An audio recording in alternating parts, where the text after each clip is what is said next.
3 মের পর থেকে সারা দেশে বৃষ্টি হতে পারে বলছে আবহাওয়া অফিস। দেশের সর্বোচ্চ তাপমাত্রা যশোরে 43.8 ডিগ্রি সেলসিয়াস। চলমান তাপপ্রবাহের মধ্যে হিট স্ট্রোকে আক্রান্ত হয়ে বাড়ছে মৃত্যু সংখ্যা। বিশুদ্ধ পানি পান ও তরল খাবার গ্রহণের পরামর্শ দিয়েছেন চিকিৎসকরা। 2 মাসে নিষেধাজ্ঞা শেষে আজ মধ্যরাত থেকে পদ্মা মেঘনায় মাছ আহরণে নামবেন জেলেরা, বইছে উৎসবের আমেজ।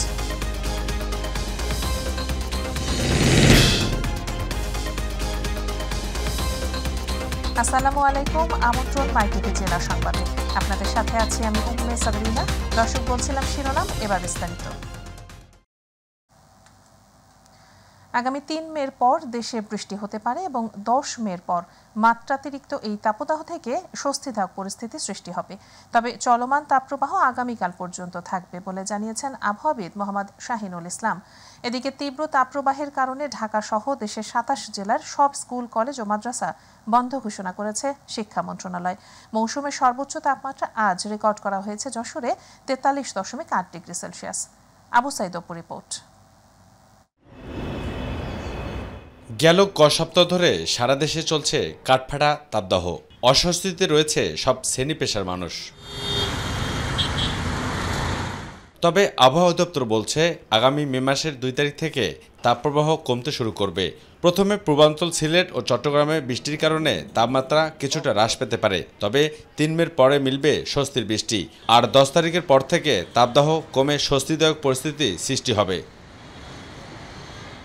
আর দেশের পশ্চিমাংশে যেহেতু বৃষ্টির কোনো সম্ভাবনা নেই, তাই 11 মে থেকে আবারও তাপমাত্রা বাড়তে পারে বলে জানালেন আবহাওয়াবিদ মোহাম্মদ শাহিনুল ইসলাম। বাংলাদেশের পশ্চিমাংশে বৃষ্টির সম্ভাবনাটা কম, যেখানে তাপমাত্রা হয় আমাদের সমান বা তারও বেশি। যদি বৃষ্টি না হয়, যদি থেমে যায় বৃষ্টিটা 1 দিন বা 2 দিন গ্যাপ করে, তখন তাপমাত্রা আবার আগের অবস্থা চলে আসতে পারে। আর হিট ওয়েভ যদি জারি রাখিও আমরা হয়তো অঞ্চল বা ডিভিশন বা জেলাগুলো উল্লেখ থাকতে পারে। পরিস্থিতি যখন এমন, তখন আজ ও আগামীকাল এই 2 দিন তাপমাত্রা অপরিবর্তিত থাকবে বলেও জানালেন এই আবহাওয়াবিদ। সারা দেশ থেকে হিট ওয়েভ উঠে যাবে না, তাপপ্রবাহ উঠে যাবে না, সেটা আমরা বলতে পারছি। 4 তারিখে কাছাকাছি সময় থেকে 10 তারিখ পর্যন্ত আমাদের স্বস্তিদায়ক একটা আবহাওয়া বাংলাদেশে বিরাজ করতে পারে, যদি কালবৈশাখীর বৃষ্টিটা আমরা 4 তারিখ থেকে কন্টিনিউ প্রতিদিন কিছু না কিছু পাই। আবু সাইদ অপু, মাইটিভি, ঢাকা। এদিকে তীব্র গরমে অতিষ্ঠ হয়ে উঠেছে জনজীবন। হাসপাতালে বাড়ছে গরমজনিত রোগীর সংখ্যা। চলমান তাপপ্রবাহের মধ্যেই হিট স্ট্রোকে আক্রান্ত হয়ে মৃত্যুর সংখ্যা বেশি। হিট স্ট্রোক থেকে বাঁচতে বিশুদ্ধ পানি পান এবং তরল খাবার গ্রহণের পরামর্শ দিয়েছেন বিশেষজ্ঞ চিকিৎসকরা। আরও জানাচ্ছেন আমেনা হিরা। সিলেট বাদে দেশের প্রায় সব অঞ্চলেই বইছে তাপপ্রবাহ। গড়ে প্রায় অনেক অঞ্চলেই তাপমাত্রা রেকর্ড করা হয়েছে 40 ডিগ্রির উপরে। রাজধানী জুড়ে তীব্র তাপদাহে হাঁসফাঁস করছে নগরবাসী। গরমে থাকা যাচ্ছে না, যে পরিমাণ ঠান্ডা পানি খাচ্ছি তাতেও শরীর আপনার অক্লান্তি। গায়ে 3 বার ভিজছে গরমে, শুধু গানে প্রচুর কষ্ট হইতে আছে মানুষের। এত গরম সহ্য করার কোনো ক্ষমতা নাই। গরমের তীব্রতার সঙ্গে এদিকে পাল্লা দিয়ে বাড়ছে রোগবালাই। প্রচণ্ড গরমে ডায়রিয়া, পেটের পীড়া, ঠান্ডা, জ্বর, কাশি, নিউমোনিয়া, শ্বাসকষ্ট, পানিশূন্যতা সহ হিট স্ট্রোকে আক্রান্ত হয়ে হাসপাতালে আসছেন রোগীরা। তীব্র গরমে হিটস্ট্রোকে আক্রান্ত হওয়ার ঝুঁকি বেড়েছে কয়েক গুণ। বিগত বছরের তুলনায় হিটস্ট্রোকে আক্রান্ত হয়ে মৃত্যুর ঝুঁকি বাড়ার কারণ জানালেন বিশেষজ্ঞ চিকিৎসক মোহাম্মদ আলামিন। শরীরের তাপমাত্রা যদি 105 ডিগ্রির উপরে হয়ে 2-3 ঘন্টার উপরে থাকে, তাহলে আমরা তাকে হিটস্ট্রোক বলি। হিটস্ট্রোক হয় কখন? যখন আমাদের শরীরের তাপমাত্রা নিয়ন্ত্রণের ক্ষমতা বাইরে চলে যায়।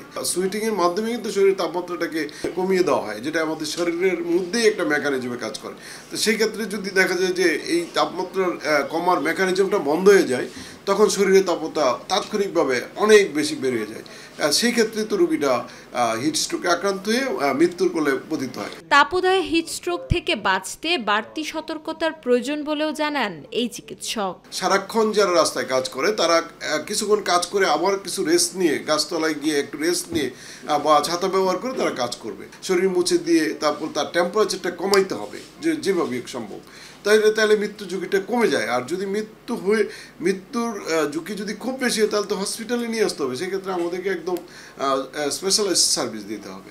গরমে শিশু ও বয়স্কদের যত্রতত্র বাড়ির বাইরে না যাওয়ারও পরামর্শ দেন বিশেষজ্ঞরা। আমেনা হিরা, মাইটিভি, ঢাকা।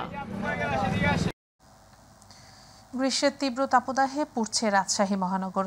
জেলার তাপমাত্রার সকল রেকর্ড ভেঙে করছে নতুন রেকর্ড। আজ দুপুর 12টায় তাপমাত্রা পারদ উঠেছে সর্বোচ্চ 41.8 ডিগ্রি সেলসিয়াসে। তীব্র এই গরমে সাধারণ মানুষের জীবনযাত্রা স্থবির হয়ে সবচেয়ে বেশি ঝুঁকি ও সীমাহীন কষ্টের মধ্যে রয়েছে নগরীর শ্রমজীবী পেশার মানুষ। ঘরবন্দি হয়ে আছেন শিশু ও বৃদ্ধরা। তীব্র তাপদাহের কারণে নগরী কিন্ডারগার্টেন ও প্রাইমারি সহ সকল শিক্ষা প্রতিষ্ঠান বন্ধ রয়েছে।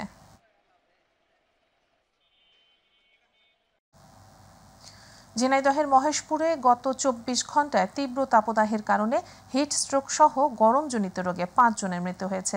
জেলার মহেশপুর হাসপাতালের উপজেলা পরিবার পরিকল্পনা কর্মকর্তা ডাক্তার মাহমুদ বিন হেদায়েত জানান 75 জন রোগী ভর্তি রয়েছেন। তাদের মধ্যে ডায়রিয়া আক্রান্ত রোগীর সংখ্যা 10 জন। তাপদাহ বাড়ার সাথে সাথে রোগীর সংখ্যা বাড়ছে।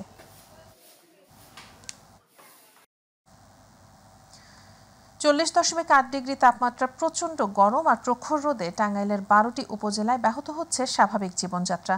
সকাল থেকে গরমের কারণে বিপাকে পড়েছেন শ্রমজীবী খেটে খাওয়া মানুষ। শহরের গুরুত্বপূর্ণ রাস্তা অনেকটাই ফাঁকা। প্রয়োজনীয় কাজ ছাড়া বাসা থেকে বের হচ্ছেন না কেউ। সোমবার বেলা 3টায় 41 ডিগ্রি সেলসিয়াস তাপমাত্রা রেকর্ড করা হয়। এটি জেলায় চলতি বছরের সর্বোচ্চ তাপমাত্রা।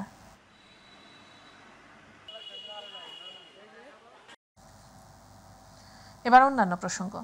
আসন্ন উপজেলা পরিষদ নির্বাচনে প্রার্থীরা চাইলেও সেনাবাহিনী মোতায়েনের কোনো সিদ্ধান্ত ও সুযোগ নেই বলে জানিয়েছেন নির্বাচন কমিশনার মোহাম্মদ আলমগীর। মাদারীপুর জেলা প্রশাসকের সম্মেলন কক্ষে নির্বাচন সুষ্ঠু ও শান্তিপূর্ণ করতে বিভিন্ন দপ্তরের কর্মকর্তাদের সাথে মতবিনিময় সভা শেষে সাংবাদিকদের একথা বলেন তিনি। এ সময় তিনি আরও বলেন, প্রার্থী ও ভোটারদের নিরাপত্তা দিতে পুলিশই যথেষ্ট। এছাড়া সার্বিকভাবে র্যাব, বিজিবি, আনসার বাহিনী মোতায়েন থাকবে।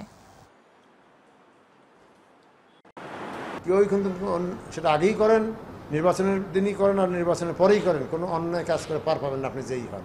এই কঠোর মেসেজ তো আমাদের দেওয়া আছে এবং আমরা সে অনুযায়ী ব্যবস্থা নেই। এবং যদি ব্যবস্থা কোনো কর্মকর্তা না নেয় তাহলে কিন্তু দেখবেন যে আমরা নির্বাচন কমিশন থেকে সেই কর্মকর্তাদের বিরুদ্ধে আবার নেই। কে কোন দলের প্রার্থী এটি বড় কথা নয়, বড় কথা হচ্ছে জনগণ যাকে চাইবে তিনি নির্বাচিত হবেন বলে মন্তব্য করেছেন নির্বাচন কমিশনার ব্রিগেডিয়ার জেনারেল অবসরপ্রাপ্ত আহসান হাবিব খান। তিনি বলেন, কমিশন চায় সবাই স্বতঃস্ফূর্তভাবে নির্বাচনে অংশগ্রহণ করুক। যত বেশি অংশগ্রহণ হবে নির্বাচন তত বেশি প্রতিযোগিতামূলক হবে। দুপুরে সাতক্ষীরা জেলা প্রশাসকের সম্মেলন কক্ষে ৬ষ্ঠ উপজেলা পরিষদ সাধারণ নির্বাচন উপলক্ষে মতবিনিময় শেষে জেলা প্রশাসক চত্বরে সাংবাদিকদের প্রশ্নের জবাবে এসব কথা বলেন। হ্যান্ডেল করতে পারছে না, কেন্দ্র দখল হয়ে যাচ্ছে। যদি ঘটনা ঘটে প্রিজাইডিং অফিসার পুলিশকে ডাকবে, ওখানে যেতে পুলিশ যেও হয়তো পারলো না, কেন্দ্র বন্ধ, ওখান থেকে ভেঙে যাবে। ওই কেন্দ্র কিন্তু দাঁড়াই থেকে থেকে একজন একজন করে ভোট নেওয়া হয় পরবর্তীতে। কোনো ছাড় নাই, কোনো অপকর্মের আমরা সাথী না, বরং প্রতিহত করব 100%। আগামী ৮ মে অনুষ্ঠিতব্য উপজেলা নির্বাচনে মন্ত্রী এমপিদের স্বজনরা অংশগ্রহণ করতে পারবেন না, তা আইনে উল্লেখ নেই। প্রাপ্তবয়স্ক যোগ্যতা সম্পন্ন যে কেউ নির্বাচনে অংশগ্রহণ করতে পারবেন। মন্ত্রী এমপিদের স্বজনরা উপজেলা নির্বাচনে অংশগ্রহণ করতে পারবেন না, এটি দলীয় সিদ্ধান্ত বলে জানিয়েছেন নির্বাচন কমিশনার আনিসুর রহমান। কুমিল্লা জেলা শিল্পকলা একাডেমি মিলনায়তনে ৬ষ্ঠ উপজেলা নির্বাচনকে কেন্দ্র করে আইনশৃঙ্খলা রক্ষাকারী বাহিনী সহ মাঠ প্রশাসনের কর্মকর্তাদের সাথে মতবিনিময় সভা শেষে তিনি এসব কথা বলেন। আপনারা অতীত লক্ষ্য করছেন, আমাদের কঠোরতার কোনো শেষ ছিল না। এবারও আমরা একই অবস্থান, দ্বাদশ জাতীয় সংসদ নির্বাচনে যে স্ট্যান্ডার্ড আমরা নিয়ে গেছি তার নিচে আমরা করতে পারব। গ্রেফতার হওয়া 4 শ্রমিকের জামিন এবং 4 দফা দাবিতে 2 পার্বত্য জেলা সহ উত্তর চট্টগ্রামের 25টি রুটে অনির্দিষ্টকালের পরিবহন ধর্মঘট প্রত্যাহার করেছে বাস শ্রমিক ফেডারেশন। সোমবার গভীর রাতে ঘোষণা দিয়ে সকাল 6টা থেকে কর্মসূচি শুরু করে উত্তর চট্টগ্রাম আঞ্চলিক শ্রমিক ফেডারেশন নামে সংগঠনটি। হঠাৎ করে ডাকা ধর্মঘটে অবর্ণনীয় দুর্ভোগে পড়েন সাধারণ মানুষ।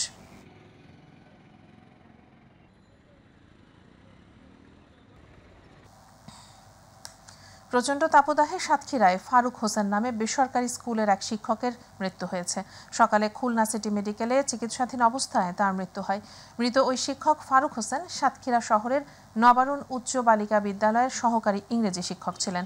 নবারুণ উচ্চ বালিকা বিদ্যালয়ের সিনিয়র শিক্ষক নাজমুল লায়লা জানান, গত সোমবার সকালে ফারুক হোসেন বিদ্যালয়ে আসার আগেই হঠাৎ অসুস্থ হয়ে পড়েন। তখন তাকে সাতক্ষীরা হার্ট ফাউন্ডেশনে ভর্তি করা হয়। পরে অবস্থার অবনতি দেখে তাকে উন্নত চিকিৎসার জন্য সাতক্ষীরার বাইরে নেওয়ার পরামর্শ দেন চিকিৎসকরা। তাৎক্ষণিকভাবে তাকে খুলনা সিটি মেডিকেলে ভর্তি করা হলে রাতেই সিটি মেডিকেলের নিউরোসার্জন ডাক্তার দীপঙ্কর ঘোষ পলাশ ফারুক হোসেনের অস্ত্রোপচার করেন। পরে আজ সকালে লাইফ সাপোর্টে থাকাকালীন তার মৃত্যু হয়। মুন্সিগঞ্জের গজারিয়ায় ট্রাকের ধাক্কায় মধু রাজন নামের এক মোটরসাইকেল আরোহী নিহত হয়েছেন। দুপুরে জামালদি হোসেনদি সড়কের জামালদি নিউ সানরাইজ স্কুলের সামনে সড়কে এই দুর্ঘটনা ঘটে। গজারিয়া থানার ভারপ্রাপ্ত কর্মকর্তা জানান, দুর্ঘটনা কবলিত ট্রাক ও মোটরসাইকেলটি জব্দ করা হয়েছে, তবে ট্রাক চালক পালিয়ে গেছে। এ ঘটনায় থানায় মামলা প্রক্রিয়াধীন রয়েছে।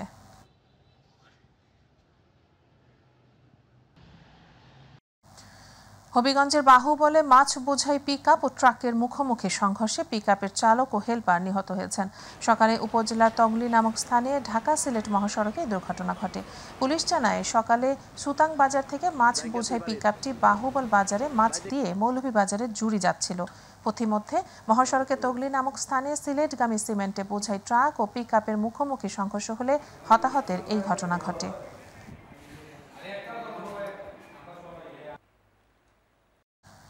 মানিকগঞ্জে আনারসের আঁশ থেকে উৎপাদিত কাপড় ও জামদানি শাড়ি তৈরির কেন্দ্র পাইনঅ্যাপল সিল্ক পরিদর্শন করেছেন সমাজকল্যাণমন্ত্রী ডাক্তার দীপুমণি।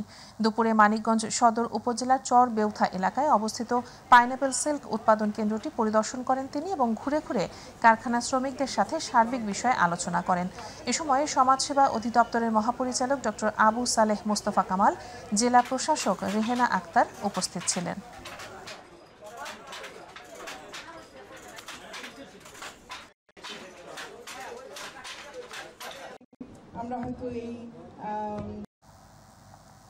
প্রায় এক সপ্তাহ ধরে নষ্ট রয়েছে ব্রাহ্মণবাড়িয়া 250 শয্যা বিশিষ্ট সদর হাসপাতালে জেনারেটর। ফলে এই প্রচণ্ড গরমে ঘন ঘন লোডশেডিংয়ে কষ্টে রয়েছেন চিকিৎসা নিতে আসা রোগীরা। বেশি দুর্ভোগে পড়েছে নবজাতক ও শিশুরা। এছাড়া নোংরা ও অস্বাস্থ্যকর পরিবেশ বলে অভিযোগ রোগীদের।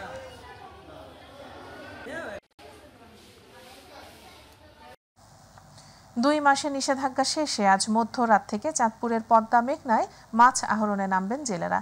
এ নিয়ে জেলেপাড়ায় চলছে উৎসবের আমেজ। ধার দেনা ও বিভিন্ন এনজিও থেকে ঋণ নিয়ে ইতিমধ্যে নৌকা ও জাল মেরামত শেষ করেছেন তারা। নদীতে কাঙ্ক্ষিত ইলিশের দেখা মিললে ঋণের বোঝা কমবে বলে প্রত্যাশা তাদের। আর মৎস্য বিভাগ বলছে, এবছর জাটকা ইলিশ রক্ষা কার্যক্রম সফল হয়েছে। এতে অর্জিত হবে ইলিশের জাতীয় উৎপাদন লক্ষ্যমাত্রা।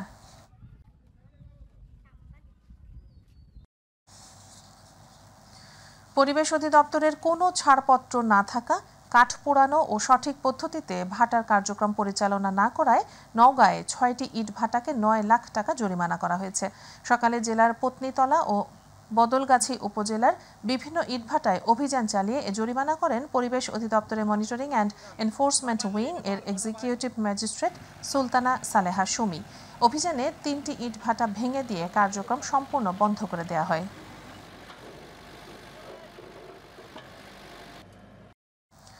বরগুনার বেতাগী উপজেলার কাউনিয়া কলেজ কালবৈশাখীতে লণ্ডভণ্ড হয়ে গেছে।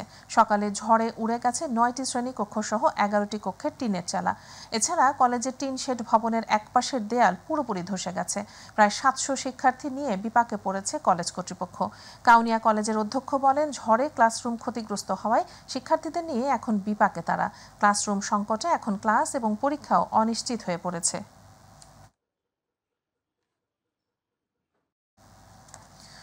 বরিশাল শেরেবাংলা মেডিকেল কলেজ হাসপাতালে অভিযান চালিয়ে সাবেক স্টাফ ও নারী সদস্য সহ মোট 25 জনকে আটক করেছে র্যাব। বরিশাল সহ দক্ষিণাঞ্চলের বিভিন্ন এলাকা থেকে চিকিৎসার জন্য বরিশাল নগরীতে আসলে তাদেরকে টার্গেট করে ভুয়া ডাক্তার ও ক্লিনিকে নিয়ে গিয়ে সর্বশান্ত করে দেওয়া সক্রিয় 25 দালালকে আটক করেছে র্যাব। আটককৃতদের বিরুদ্ধে র্যাব 8 বাদী হয়ে থানায় মামলা দায়ের করে।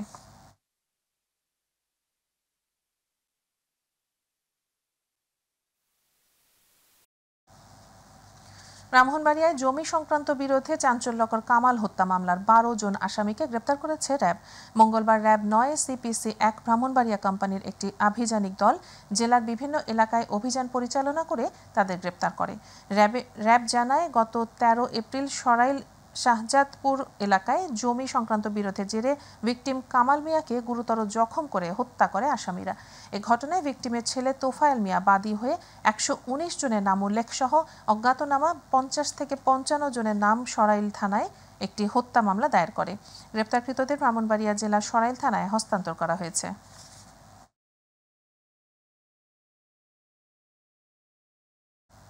এবার আমাদের কৃষি।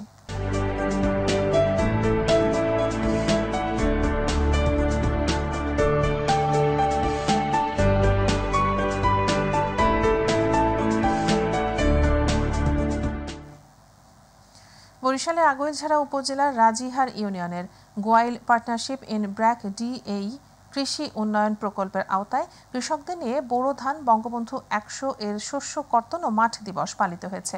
উপজেলা কৃষি সম্প্রসারণ অধিদপ্তরের আয়োজনে সকালে উপজেলা নির্বাহী কর্মকর্তা ফারিহা তানজিনের সভাপতিত্বে অনুষ্ঠানে প্রধান অতিথি ছিলেন উপজেলা আওয়ামী লীগের সহ সভাপতি ও রাজিহার ইউনিয়ন পরিষদের চেয়ারম্যান ইলিয়াস তালুকদার।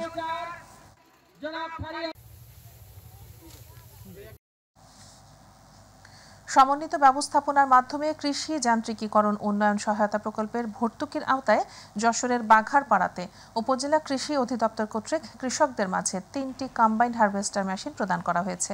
এ সময় উপজেলা নির্বাহী কর্মকর্তা হোসনে আরা তান্নি, উপজেলা ভাইস চেয়ারম্যান আব্দুর রউফ মোল্লা, উপজেলা ভারপ্রাপ্ত কৃষি কর্মকর্তা তরুণ রায় উপস্থিত ছিলেন।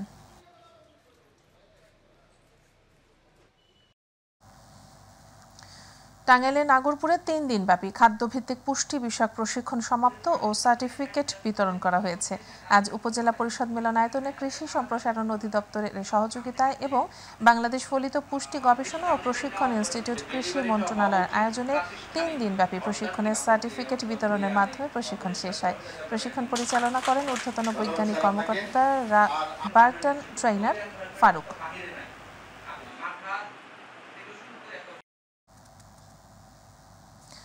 ঝিনাইদহের সমলয় চাষাবাদের আওতায় উৎপাদিত বোরো ধান কর্তন উৎসবের উদ্বোধন করা হয়েছে। সকালে সদর উপজেলার সাধুহাটি ইউনিয়নের ধর্মতলা গ্রামের মাঠে এ উৎসবের উদ্বোধন করেন জেলা প্রশাসক এস.এম. রফিকুল ইসলাম। এ সময় জেলা প্রশিক্ষণ অফিসার মোশাররফ হোসেন, সদর উপজেলা কৃষি কর্মকর্তা নূরে নবী সহ স্থানীয় কৃষানীরা উপস্থিত ছিলেন।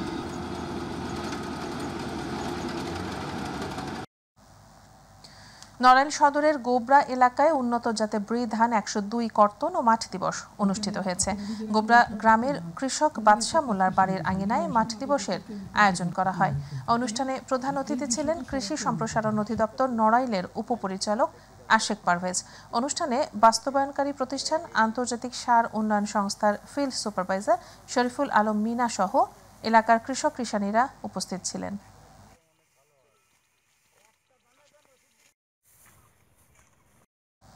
ঝিনাইদহের মহেশপুরে ১০ কম্বাইন্ড হারভেস্টার বিতরণ করা হয়েছে। উপজেলা কৃষি সম্প্রসারণ অধিদপ্তর চত্বরে অনুষ্ঠিত সভায় উপজেলা নির্বাহী কর্মকর্তা অনুপ দাসের সভাপতিত্বে প্রধান অতিথি হিসেবে বক্তব্য রাখেন ঝিনাইদহ ৩ আসনের সংসদ সদস্য সালাউদ্দিন মিয়াজি। উপস্থিত ছিলেন উপজেলা কৃষি অফিসার ইয়াসমিন সুলতানা, কৃষি সম্প্রসারণ কর্মকর্তা সাবরিনা মুজাইন নাবিলা। চাঁদপুরে ২০২৩-২৪ অর্থ বছরের প্রণোদনা কর্মসূচির আওতায় ২০২৪-২৫ মৌসুমে আউশ ফসলের আবাদ ও উৎপাদন বৃদ্ধির লক্ষ্যে ক্ষুদ্র ও প্রান্তিক সদর উপজেলায় ৭০০ কৃষকের মাঝে বিনামূল্যে বীজ ও সার বিতরণ করা হয়েছে। চাঁদপুর উপজেলা পরিষদ ও কৃষি সম্প্রসারণ অধিদপ্তরের বাস্তবায়নে বীজ ও সার বিতরণের আয়োজন করা হয়। বীজ সার বিতরণ করেন সদর উপজেলা ভূমি কর্মকর্তা হেদায়েতুল্লাহ, উপজেলা কৃষি কর্মকর্তা তাপস রায়, চাঁদপুর সদর উপজেলা প্রকল্প বাস্তবায়ন কর্মকর্তা রফিকুল ইসলাম সহ আরো অনেকে।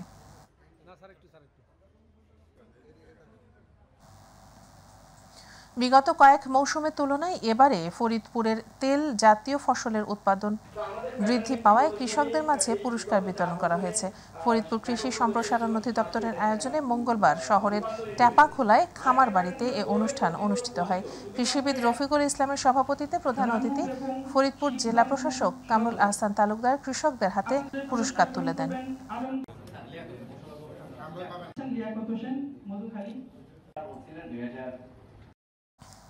2023-24 মৌসুমে আউশ ধান উৎপাদন বৃদ্ধির লক্ষ্যে কৃষি প্রণোদনা কর্মসূচি ভোলার দৌলতখানে 9,000 ক্ষুদ্র ও প্রান্তিক কৃষকদের মাঝে বিনামূল্যে বীজ ও রাসায়নিক সার বিতরণ অনুষ্ঠানের উদ্বোধন করা হয়েছে।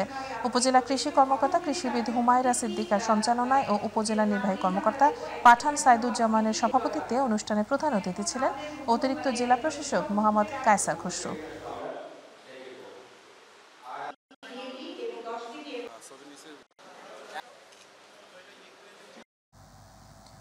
টানা তাপদাহের কারণে ক্ষতিগ্রস্তের কবলে পড়ছে গাজীপুরের লক্ষাধিক খামারিরা। ক্ষতিগ্রস্তদের সহযোগিতার জন্য সরকারের সুদৃষ্টি কামনায় গাজীপুর ডেইরি ফার্মার অ্যাসোসিয়েশনের সংবাদ সম্মেলন অনুষ্ঠিত হয়। সংবাদ সম্মেলনে খামারিরা প্রচণ্ড তাপদাহে খামারের ক্ষতির নানা দিক তুলে ধরে সরকারের কাছে আর্থিক প্রণোদনার আহ্বান জানান।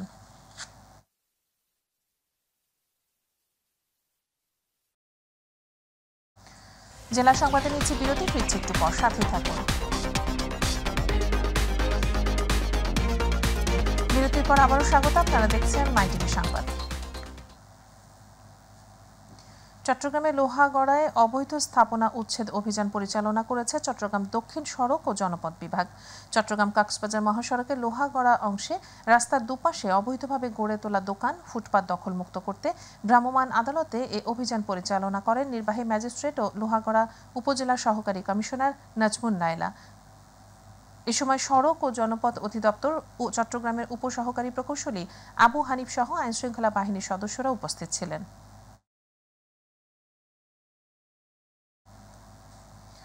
শরীয়তপুরের জাজিরা উপজেলার বিলাসপুর ইউনিয়নে প্রতিপক্ষের হামলায় নিহত হয়েছেন শওকত সর্দার নামে এক ইমারত শ্রমিক।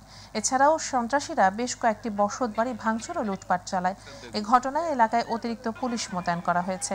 ভুক্তভোগী পরিবার জাজিরা থানায় একটি লিখিত অভিযোগ দায়ের করছেন। ঘটনার সঠিক তদন্ত করে দোষীদের বিরুদ্ধে ব্যবস্থা নেওয়ার কথা জানিয়েছে জাজিরা থানার ভারপ্রাপ্ত কর্মকর্তা মোহাম্মদ হাফিজুর রহমান।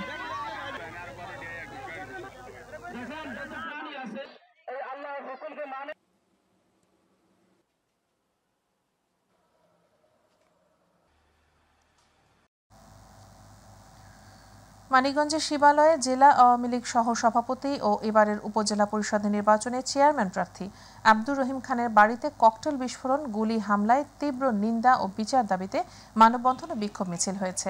সকালে উপজেলার সামনে ঢাকা আরিচা মহাসড়কে ঘণ্টাব্যাপী এ মানববন্ধন কর্মসূচি পালিত হয়।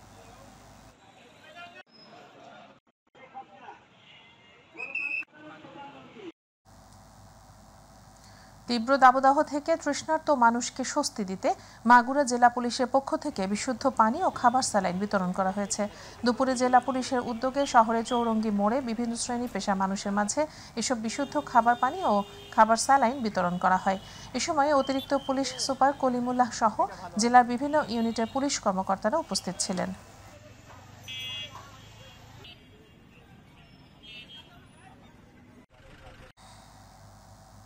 বরিশালের হিজলায় অতিরিক্ত তাপদাহের প্রভাবে জনজীবন দুর্ভোগে। বরিশাল জেলার হিজলা উপজেলার সবচেয়ে বড় ব্যবসায়ী বন্দর কাউরিয়া বাজার। অধিক মাত্রা তাপদাহের ফলে দুর্ভোগে পড়েছেন নিম্ন আয়ের খেটে খাওয়া মানুষজন। সকাল 10টার পর থেকেই দোকানপাট বন্ধ হয়ে যায়। কিছু দোকান খোলা থাকলেও দেখা মিলছে না ক্রেতাদের। এতে করে বিপাকে পড়েছে ব্যবসায়ী, শ্রমিক সহ সকল শ্রেণী পেশার মানুষ।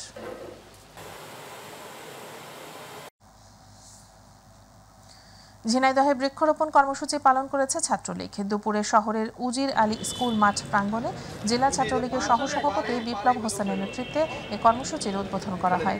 সে সময় উজির আলী স্কুল প্রাঙ্গণ সহ শহরের বিভিন্ন স্থানে গাছের চারা রোপণ করা হয়। পরে শহরের বিভিন্ন স্থানে পথচারী, ভ্যান চালক, রিকশা চালক, ইজি বাইক চালক সহ 5 শতাধিক মানুষের মাঝে ক্যাব, খাবার স্যালাইন ও খাবার পানি বিতরণ করা হয়।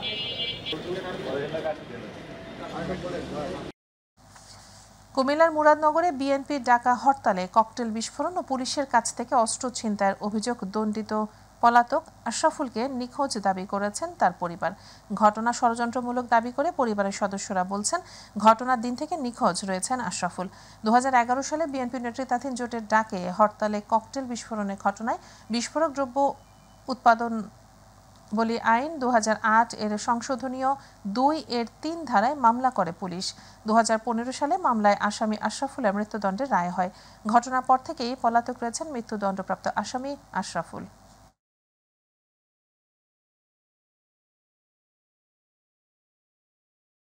মামলার রায়ও শুনতে পাইলাম যে মামলা তার ফাঁসি দিছে এবং আর বাকি আসামির যাবজ্জীবন হয়েছে, এইগুলি শুনতে পাইলাম।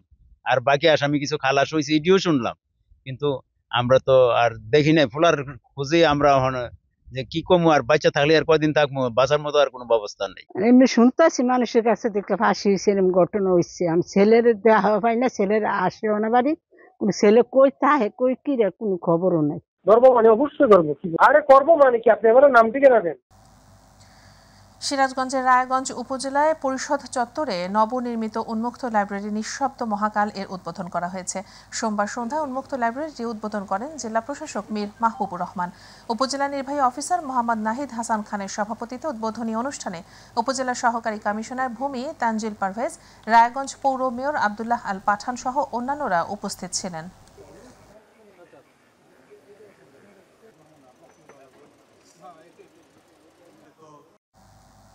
আগামী 8 মে অনুষ্ঠিত হবে টাঙ্গাইলের মধুপুর উপজেলা পরিষদ নির্বাচনের ভোট গ্রহণ। প্রতীক পাওয়ার পর থেকেই গণসংযোগে ব্যস্ত সময় পার করছেন প্রার্থীরা। ভোটাররা দাঁড়ে দাঁড়ে গিয়ে ভোট প্রার্থনা করে ভোটারদেরকে দিচ্ছেন উন্নয়নের নানা প্রতিশ্রুতি। উপজেলা পরিষদ নির্বাচনে এবছর চেয়ারম্যান প্রার্থী হয়েছেন মোট 3 জন। সুষ্ঠু ও শান্তিপূর্ণ পরিবেশে ভোট গ্রহণে নির্বাচন কমিশনের কাছে এমনটাই প্রত্যাশা এই অঞ্চলের ভোটারদের। পটুয়াখালীতে তীব্র তাপদাহ থেকে রক্ষা করতে জনসাধারণের মাঝে স্যালাইন বিতরণ করা হয়েছে। পটুয়াখালী 1 আসনের সংসদ সদস্য ও জাতীয় পার্টির co chairman ABM Ruhul Amin হাওলাদারের নেতৃত্বে নিজ নির্বাচনী এলাকায় মানুষদের চিকিৎসা সেবা নিশ্চিত করতে স্থানীয় সিভিল সার্জন ডাক্তার SM কবির হাসানের হাতে 3000 পুশি স্যালাইন তুলে দেন।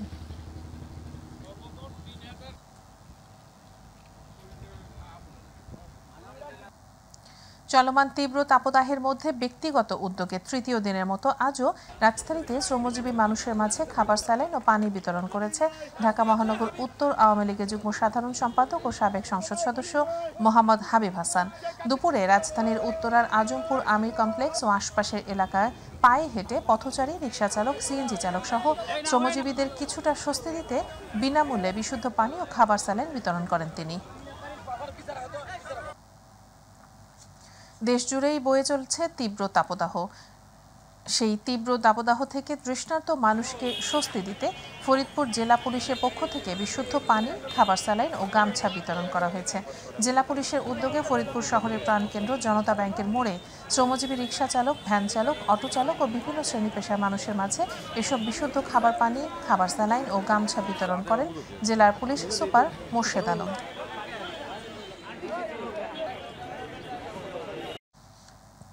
যশোরের বাঘারপাড়ায় নৈরাজ্য সৃষ্টি সহ আওয়ামী লীগ নেতাকর্মীদের ওপর বর্বরোচিত হামলার বিরুদ্ধে বিক্ষোভ মিছিল ও প্রতিবাদ সমাবেশ হয়েছে।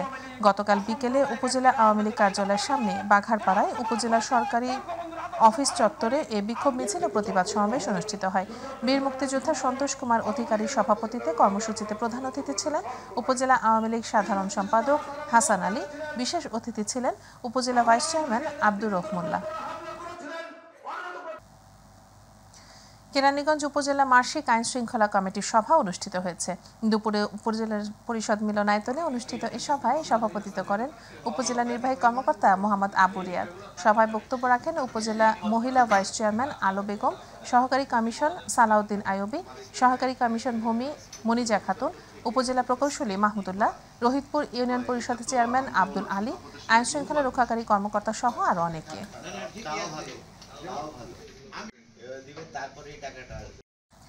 মেহেরপুরের গাংনীতে উপজেলা চোরাচালান ও আইন শৃঙ্খলা কমিটির মাসিক সভা অনুষ্ঠিত হয়েছে।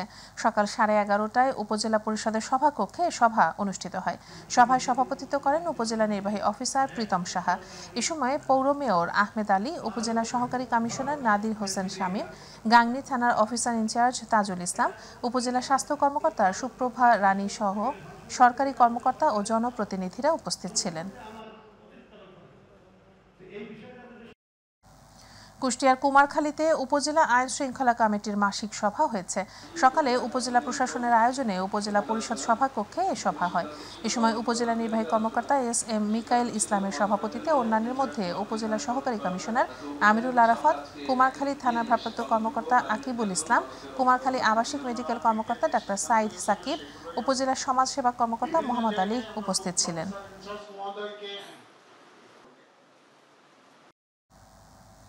টাঙ্গাইলের ঘাটাইলে আইন শৃঙ্খলা কমিটির মাসিক সভা অনুষ্ঠিত হয়েছে।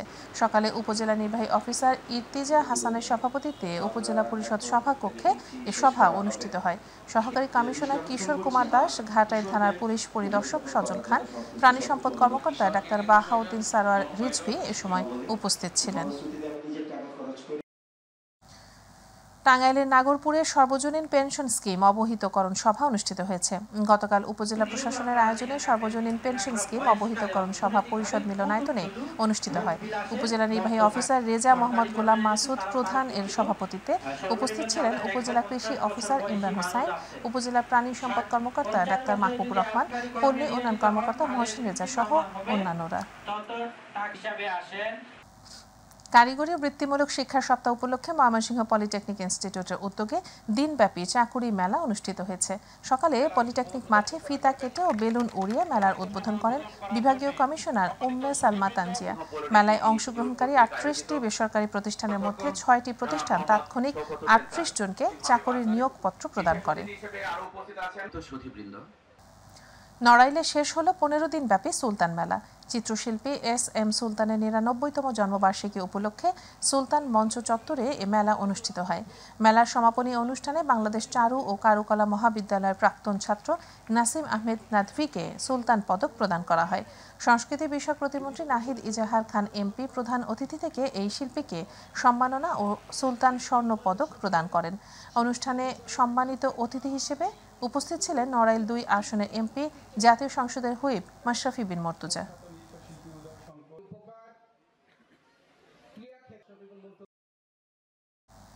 দর্শক, জেলা সংবাদ এ পর্যন্তই। পরের সংবাদ দেখার আমন্ত্রণ জানিয়ে বিদায় নিচ্ছি আমি। আল্লাহ হাফেজ।